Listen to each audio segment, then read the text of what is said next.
to manage those worksheets. Right. But still, it should be a line, and I don't see 42 go to nowhere unless I don't have the right one. Now, I know this one is, I was looking at this, I know this is, Yes. this. I just brought this I like the way this is done. But when you're trying to find the regular budget to look at this, I couldn't find it. There should be up there with you looking for speed cameras, up in the revenue. It should be the first one of the first two pages.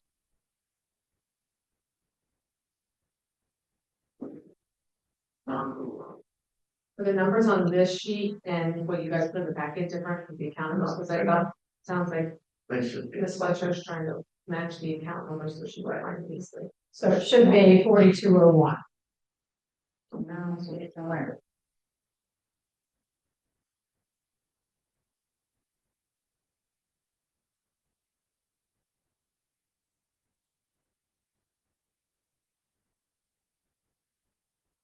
And I know this is a worship, but this is what I'm saying that how we try to,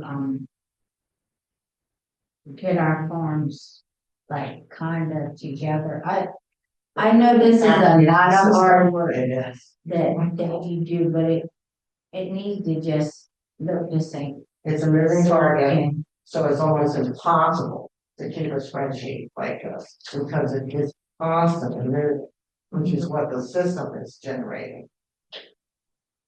Are you saying that the way the system generates the numbers in order? You want that to put on the budget? Is that how you? What? Numerically? Yeah, numerically, so. no, it's okay if it's, well, it would make a difference if it's, I like this, the departments are falling right where they are. On the budget, you have your revenues Right, by department, yes, yeah. and then your expenses And by department. Depart- And I don't know why you don't see 4201 on I don't see it on this department. the revenues. See, I don't have that. Yeah, I might have the wrong one here. And if I have the wrong one, you can tell me. Because I try to find it for, that's 2026 on the very end, right? Look at the top. Thank you. Because when you look at numbers, I zoom, okay.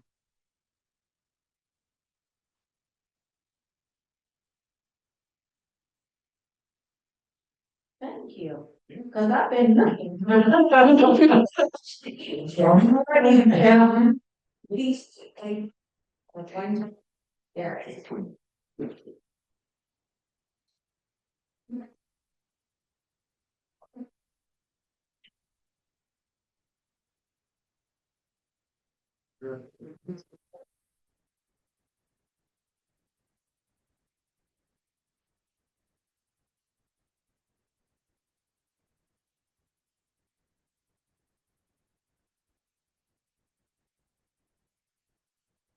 All right, so the lines that had zero, They went up with it.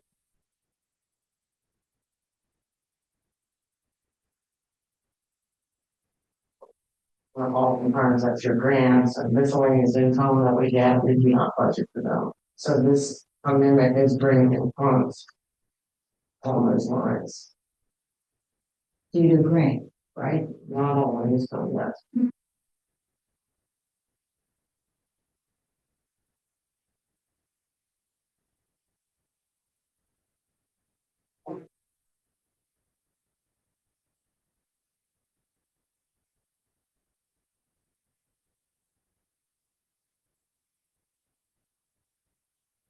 Those are all that are miscellaneous payments school year for public works, admin, lease.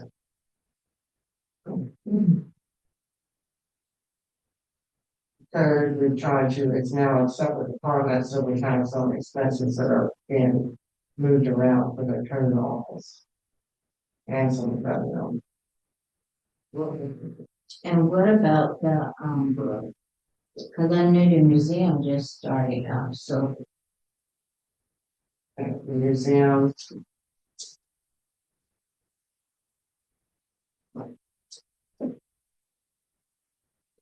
It's under public works. It's the last parts, it's the last, expense line. Mhm.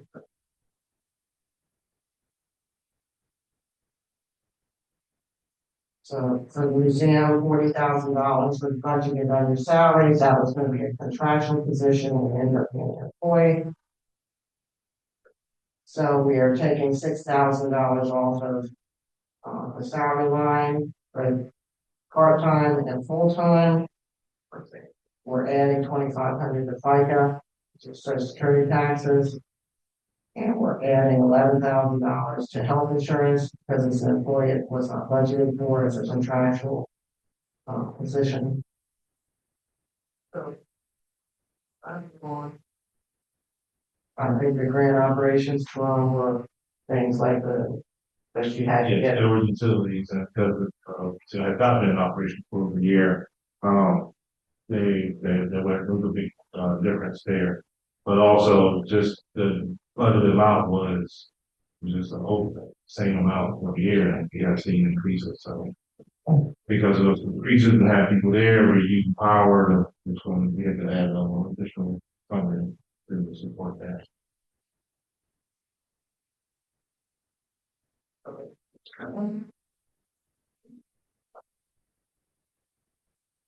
Anything else?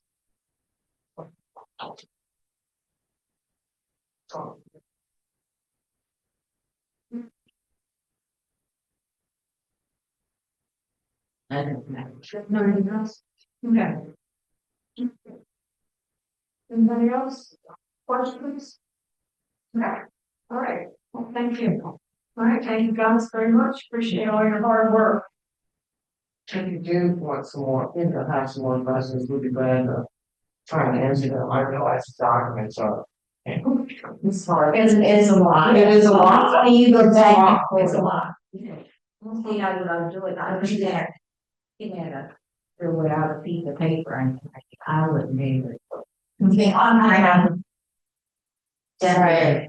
There you go. Yeah, because we're trying to create this amendment and streamline it. This, what I sent you yesterday, Yeah. these budgets, I think we try to get, because you can get many numerous formats in our system. We try to get the one that actually shows the original budget, how much has been spent or received to date, and how much needs to be adjusted. And those numbers, it's when it takes. Well, you see that little simple thing that he pulled out for It's me, fine. There's too many numbers. Yeah. Yes. you know, And of course, when you ask for the amounts of this amendment, I understand that, and I was a little concerned because we're trying to hurry, to bring for L, and you're trying to bring that over, but Ron did it, it's wonderful.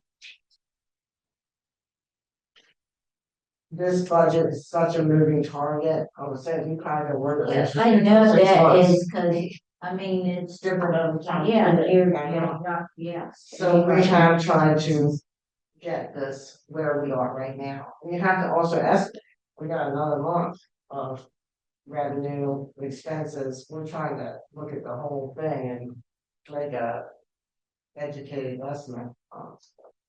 And hope that we have more revenue, less expenses over the year. That is the one. That's cool. All right, well, thank you very much. Just a reminder, this will be on the agenda next to this resolution of adoption. Thank you for the reminder. Okay, let's go to B on the agenda. We are voting to convene in closed session this is the reasoning, before a contract is awarded or bids are open to discuss a matter directly related to a negotiating strategy or the contents of the bid or proposal. Public discussion or disclosure would adversely impact the ability of the public body to participate in the competitive bidding or proposal process. So do I have a motion to convene in closed session? I make a motion to convene closed session. Do I have a second? Second. All in favor, say aye. Aye. Right, hearing no opposition, we are going now into closed session.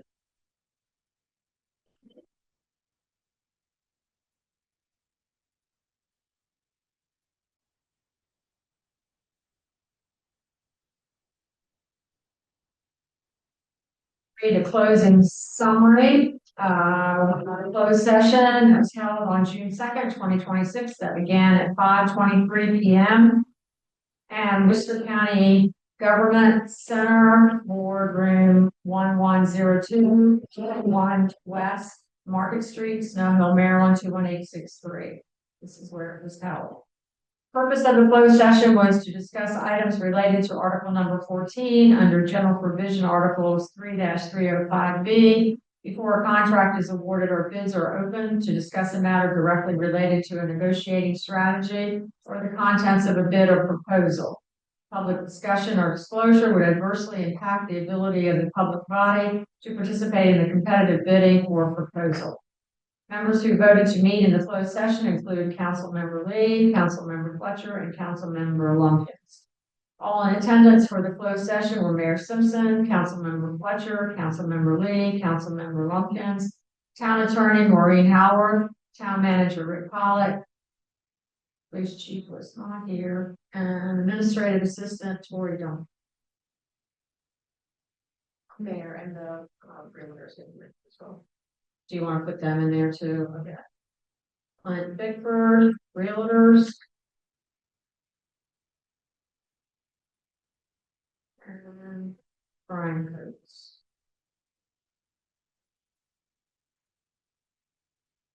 The topics actually discussed were as noted and related to a matter directly related to the contents of a bid or proposal or contract of town property. Councilmember Fletcher made a motion to adjourn, and Councilmember Lumpkins seconded the motion, and the closed session ended at 5:39 p.m. All were in favor of adjournment. All right. So we can go now to comments from the public. We don't have any comments from the council. We'll start with Councilperson Fletcher. I don't have any. Don't have any. Councilperson Lumpkins I don't have any. and Councilperson Lee. Yes, ma'am. I would like to make farewell comments. I have a copy of this for.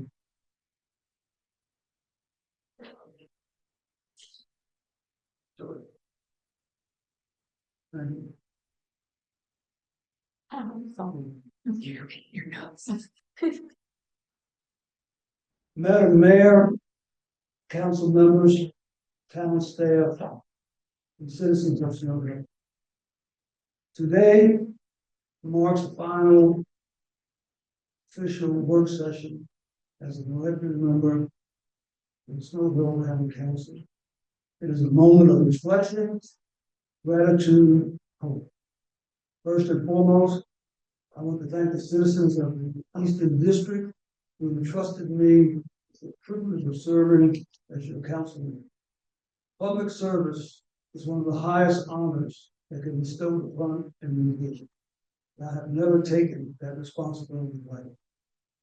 Over the past 2 years, I have sought to represent not only the voices of those who agree with me, but also those who challenge me. Democracy works best when ideas are debated openly and respectfully. While we may not always agree on every issue, I firmly believe that our shared desire has always been to make Snow Hill a stronger, more vibrant community. I'm proud of the work we have accomplished together.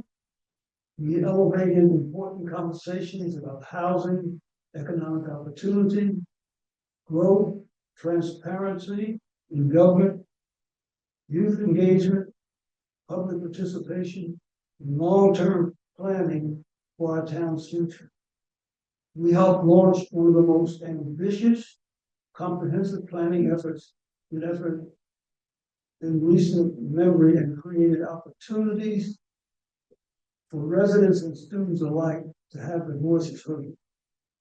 I am especially grateful to the many volunteers, community leaders, business owners, educators, clergy, and residents who took the time to attend meetings, complete surveys, write letters, share ideas, and advocate for the future they want to see. I am particularly proud of Snow Hill High School students. Government works best when citizens are engaged. To my supporters, donors, friends, and family, thank you for your encouragement, prayers, advice, and unwavering belief in me.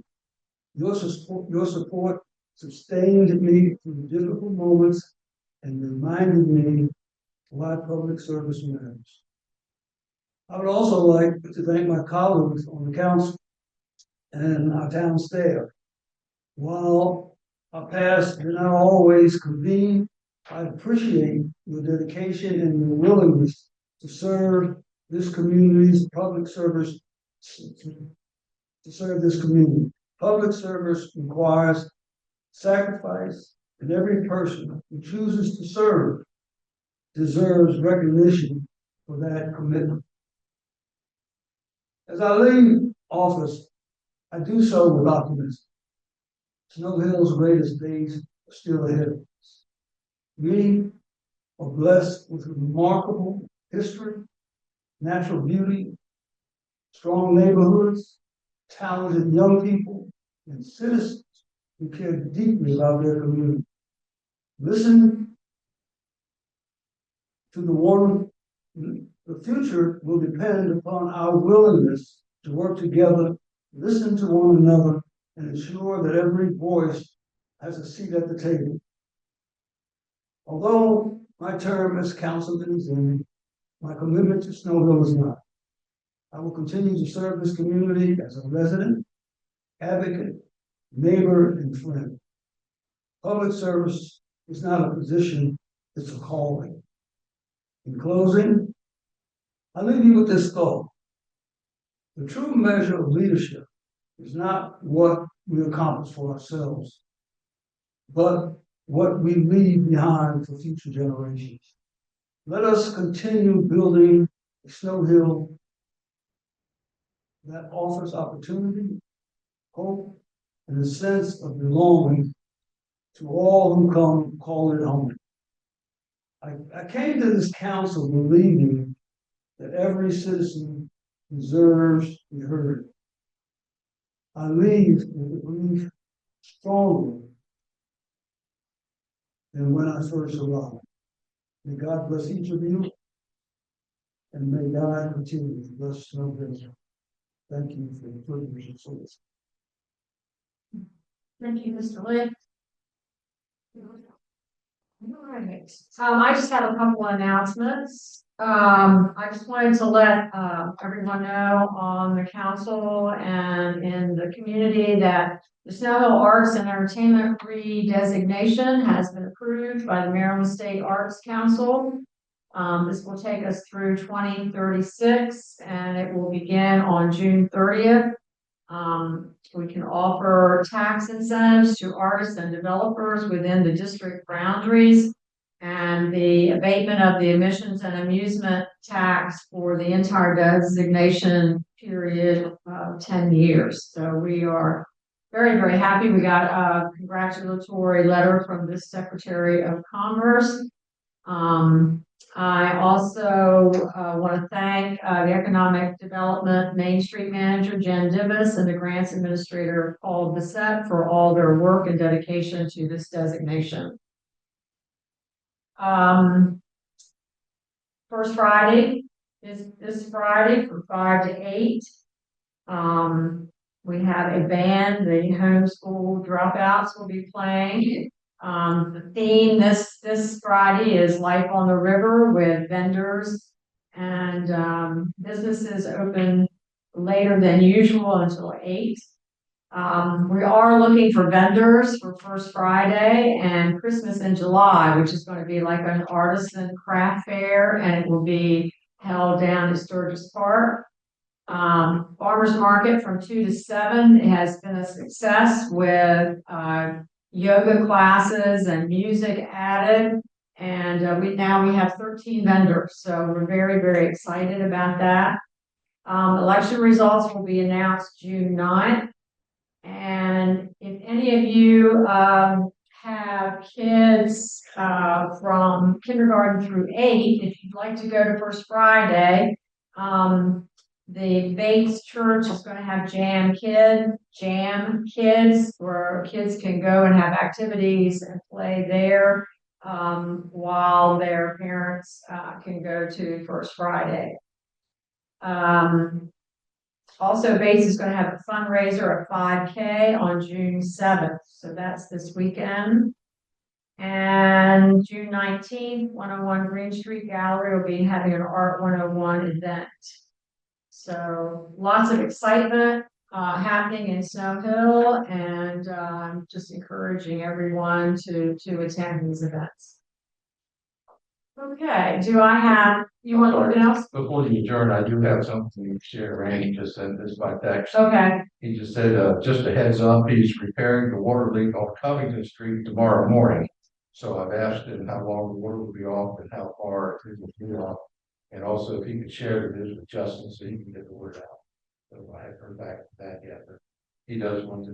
From what I understand, it's not going to be anything like it was the other day when we had converters, or yesterday when we had converters in working. But it's one that they discovered is in place and needs attention. I think it's going to be a much narrower area. just Covington or? He just said Covington. Covington. Well, he's answering me now. Just on Covington, and from about hopefully Okay. about 2 hours or less. Okay, And just on Covington. and when, or Tomorrow 2 morning. hours tomorrow morning? Okay. Okay, And he will let Justin know so put something up. okay, great, good, thank you. All right, do I have a motion to adjourn? I'll make a motion to adjourn. Do I have a second? I second. All in favor, say aye. Aye. Meeting is adjourned.